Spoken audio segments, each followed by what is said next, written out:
আসসালামু আলাইকুম বন্ধুরা, কেমন আছেন সবাই? আশা করি সবাই ভালো আছেন। আমিও আলহামদুলিল্লাহ ভালো আছি। বিসমিল্লাহির রহমানির রহিম।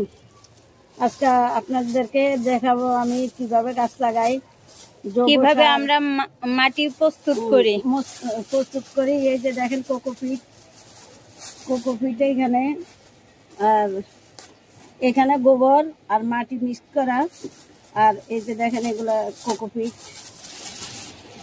আপনারা মানুষে আসলে যতই সোজা মনে করো, সবকিছু কষ্ট করলে হয়, না করলে হয় না। এগুলা করতে হইব, এরপরে তো ফসলের আশা করা যায়। আর আমাদের এখানে ইন্দুর ঢুকে গেছে, বুঝছেন। ইন্দুরে লেগে কিছু রাখতে পারি না। আমার কিছুদিন আগে আমার সিম গাছটা এখন ফুল ধরতো, কিন্তু আমার সিম গাছটা কেটে দিচ্ছে ইন্দুরে। আমি ইন্দুরে লেগে এখন কিছু রাখতে পারি না। আমি আবার ওষুধ দিতে পারি না, আমার এখানে হাজার হাজার চড়ুই পাখি বসে, এই জন্য আমি আর ওষুধ দিতে পারি না। আমি এখন ইন্দুরের একটা আনবো, ইন্দুরের একটা খাসি আনবো। এই যে দেখেন, এটা হয়েছে জৈব সারে এটা মিক্স করবো। আসলে মাটি প্রস্তুতি করা এত সহজ না, মাটি প্রস্তুতি করা অনেক কষ্ট। সব কিছু কষ্ট করলে তো ফলন হয়, কষ্ট না করলে কি ফলন হয়? হয় না। এই যে আমি আরো কিছু কোকোপিট দিয়ে দিতেছি। এই যে একটা রেখে দিব। তার আগে দেখেন আমি একটা বিচি এনেছি, দারাজ থেকে একটা বিচি অর্ডার দিছি। বিচিটা কই, এইখানে একটা সরুফের বিচি, একটা না 12টা সরুফের বিচি আমি অর্ডার দিয়ে আনছি দারাজ থেকে। এই সরুফের বিচিটা 200 টাকা পড়ছে আমার গাড়ি ভাড়া নিয়ে। তাতে আমার কোনো কিছু না, কারণ আমার সরু ভাড়া খুবই পছন্দ হয়েছে। ওই কালার সরু হইলে আমার কোনো দুঃখ থাকবো না। আর এই যে দেখেন আমি একটা বকুল গাছ আনছি। এই বকুল গাছটা আমি কৃষি নার্সারি থেকে আনছি। এই যে তেজপাতা গাছ, আমরা এর আগে দেখছেন আমার এর আগে আমাদের তেজপাতা গাছ ছিল, কিন্তু সেই গাছগুলি বড় বড় যতগুলি গাছ ছিল সব মারা গেছে। নতুন করে আবার আনা হয়েছে। এই যে আমি এটি সব মিক্স করে নিব। আপনারা দেখছেন আমার কত বড় পেয়ারা গাছ ছিল, আতমুজ গাছ ছিল, এরপরে আমার সাবেদা ফল গাছ ছিল, 2টা আনার গাছ ছিল, সব মারা গেছে।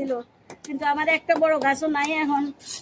আমি এখন আবার নতুন করে সব আবার গোছাইতেছি। আমার কাজ ধরার পরে এদিকে মারা গেছে সব, কারণ আমার একটু একটু করে কাজ ধরা হয়। আবার আমি সবুজে শ্যামলে ভরে দিব। সবচেয়ে বড় কথা হইল পশু পাখি আসে জানেন। আমি আবার ভিডিও করে ছাড়বো বিকেলবেলা। আমি এই জায়গাটা সাফ করে পরিষ্কার করে গাছগুলা সাইডে নিয়ে আমি এইভাবে খাওয়ান দিই। এই যে দেখেন খাবার পানি, চড়ুই পাখি আসে, জ্বালালি কবুতর আছে, অনেক পশু পাখি আসে। তো এগুলার লাগে আমি ইঁদুরের ওষুধটা ব্যবহার করতে পারি না, কারণ চড়ুই পাখিগুলা আনাচে কানাচে, আপনারা জানেন চড়ুই পাখি অল্প জায়গার ভিতরে ঢুকে যেতে পারে। তো এই জন্য আমি ইয়েটা ব্যবহার করি না, বিষটা আমি ওষুধ দিই না। আমি এখন ইঁদুরের খাসি আনবো, দোয়া করবেন আমার লেগে। আমি আজকে অনেক পরিশ্রম করতেছি, বুঝছেন। আজকে খুবই কষ্ট হইল। আমি এমন অসুস্থ, অনেকদিন অসুস্থ। এরপরও এখন সবজি লাগানোর সময়, সবজির সময় এখন না লাগাইলে তো আর হবে না। তো আমি আজকাল লাল শাকের বিচি আনছি, করে বিচিগুলো এই লাল শাকের বিচি, ডাটার বিচি। আর দেখতে পাচ্ছেন আমার সাথে আমার বোন, আমরা 2 বোনে মিলে কাজ করতেছি। আমার আরেকটা বোন আসছে, আমরা 2 বোনে মিলে কাজ করতেছি আলহামদুলিল্লাহ। ছাদের কাজের কারণে 2 বোনের উৎসুক দেখে আমার আরো বোন আছে, সমস্যা নাই। আমার মেয়ে ভিডিও ম্যান, তার জন্য দোয়া করবেন। আমাদের 2 বোনের লেগে দোয়া করবেন। যেখানে আসেন আপনাদের লেগে দোয়া করি। আমাদের ভিডিও কি ভালো লাগে না লাগে কমেন্ট করে জানাইবেন। বেচারারা মাটি টানতে টানতে এতটাই হয়রান হয়ে গেছে, মুখ দিয়ে সাউন্ড বের হয় না। অনেক আনন্দ দিতে পারি না, তবু কি হয়েছে, আমরা ছোটখাটো কাজ, ছোটখাটো আনন্দ, বুঝছেন। আমাদের কাজটাও কিন্তু বড় না। আমরা আমরা আমরা তো মানুষ, আমরা কিছু করার তৌফিক আল্লাহ আমাদেরকেও দেখ, আপনাদেরকেও দেখ। আপনারাও এভাবে যাই করবেন। তবে এই বক ফুলের পাকোড়াটা আমার মেয়ে অনেক পছন্দ করে, আমার ছেলে মেয়ে অনেক পছন্দ করে। কারণ আমি তাই এই যে কৃষি নার্সারির থেকে আমি 400 টাকা দিয়ে এই বক ফুল গাছটা আনছি। কারণ দেখেন আমার বোন আমাকে অনেক সাহায্য করতেছে। আর ক্যামেরাম্যান তো মনে করেন ক্যামেরাম্যান একটু অসুস্থ, ক্যামেরাম্যান ছাদের থেকে নামতে সিঁড়ি দিয়ে পড়ে গেছে, তাই কোমরে খুবই ব্যথা পাইছে। এটা লেগে আপনাদের ক্যামেরা কিছু নেই, মান সম্মান সবার আছে, মানিজ্য সবার আছে। এটা মান সম্মান হানি করার কিছুই নাই। এটা স্বাভাবিক, ছাদে উঠলে পড়তে হবে, একদিন না 2 দিন। এটা একদিন না 2 দিন। এভাবে মাটিটারে আপনারা মিক্স করে নিবেন। আমি আজকে প্রচুর মাটি, গোবর, জৈব সার, কোকোপিট সব আমি আজকে আনছি। আজকে প্রচুর টাকা খরচ হয়েছে।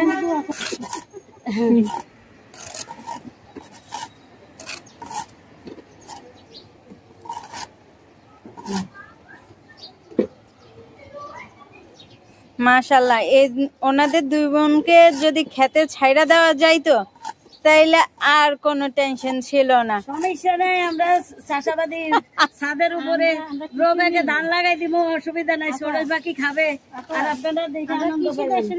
হ্যাঁ, আমার বাবা একটা কৃষক ছিল, আমার বাবা অনেক নামি দামি একটা কৃষক ছিল, আমার ভাইও কৃষক, গাঁজাখোর কৃষক। তুই আমার বাপের গাঁজা করবে লিখে দাও, বান্ড দাও। আমি গ্রো ব্যাগটা আজকে আমি শুরু করতেছি শুরুর থেকে। আমি আগে ছোট গাছগুলা আমি একটু ইয়ে করে লাগাইয়া দিই। এগুলা আগে এই ছাদের বেশিরভাগ গাছপালা আমার। তোমার কষ্ট করি আমি। দেখেন ক্যামেরাম্যান কিন্তু কোনো কাজের না। ক্যামেরাম্যান আজকে কোনো ইয়ে করতে, রিস্ক নিতে রাজি নাই। ক্যামেরাম্যান অসুস্থ, তাই ক্যামেরাম্যান আজকে শুধু ক্যামেরায় ধরছে। আজকে যত কাজ আমরা 2 বোনে করতেছি, দোয়া করবেন আমাদের জন্য। যদি আপনারা বছর খাওয়াইতে পারবো না, এরপরে কমেন্টে জানাইবেন, যদি সামর্থ্য থাকে আপনাদেরকে দিব, অসুবিধা নেই। আর যদি খেতে হয় দাওয়াত রইল সবার, সবাই আসবেন অবশ্যই। দাওয়াত তবে আমাদের ছাদ কৃষি যা আছে আলহামদুলিল্লাহ সবকিছুই খাওয়ানো হবে। আমার সবকিছু আল্লাহর উপরে ভরসা করে আমি লাগাই, আল্লাহ যা করে তাই।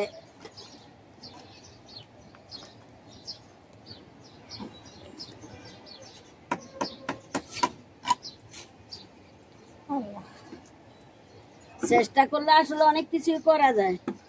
আমরা যে এই যে পারবো না, পারে না, মানুষে পারে না বলতে কিছুই নেই, পারে না বলতে কিছু নেই, সবকিছুই পারা যায়, কষ্ট করতে হয়।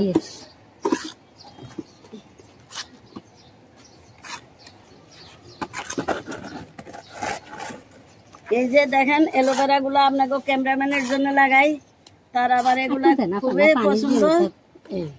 এগুলা আবার বড় বড় গ্রো ব্যাগে নিয়ে আনিমো। এগুলা আগে হোক, সুন্দর হইলে এরপরে জিও ব্যাগে নিয়ে দিন।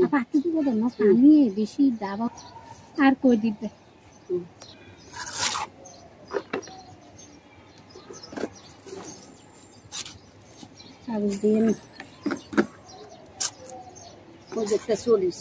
দোয়া। এবার আমি অনেক পোশাক খাইছি, আমি অনেকগুলা ভিডিও ছাড়তে পারি নাই, কারণ বৃষ্টির কারণে অনেকগুলা ভিডিও আমি ছাড়ি নাই। আমি শুধু শাক কেটে নিয়ে রান্না করেছি, কিন্তু দেখাইতে পারি না। আমি এবার অনেক শাক খাইছি আলহামদুলিল্লাহ। তবে আমার ভাঙা চুরের লেগে আমি করতে পারি নাই। মোট ছাদ বাগান থেকে 3 দিন সবজি নিয়ে খাওয়া হয়েছে আমাদের। দোয়া করবেন আপনাদের জন্য, আমাকে দোয়া থাকবো আমাদের জন্য, আপনারা দোয়া করবেন। আর আমরা বাহির থেকে সার খুব কমই আনি, আনলেও গোবর সারটা আনি, এছাড়া অন্য সার কিছু আনি না। যেহেতু আমি নিজে ঘরেই সার তৈরি করি, তো আমার আর বাহিরের সারটা প্রয়োজন পড়ে না। আপা বেগুন গাছ বেশি গর্ত রাখলে পানি জন্য মরতে চায় না, বুঝলেন? একটু বাসা দিতে ও কাস্টের লিগা আমার এতদিন আমরা দেখে নি এটা কিচ্ছু থাকতো না, তো সব সাফ করে এলাম। বেড়া গো কোনি লই আইছি তো বুঝছ তুই না। একটা সিম গাছ নিছি তো গাছ মরে গেছে। হ্যাঁ না মরে নাই, ইন্দুর ইন্দুর ইন্দুর লেগে পারি না কিছু। দাঁড়ানে গেলা রেগুলা এটা সব একসাথে দিই।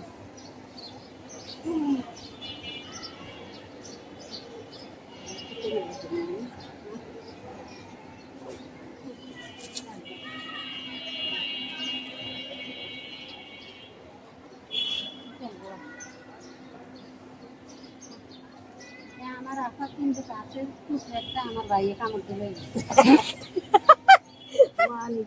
নষ্ট আর কি কমাইতে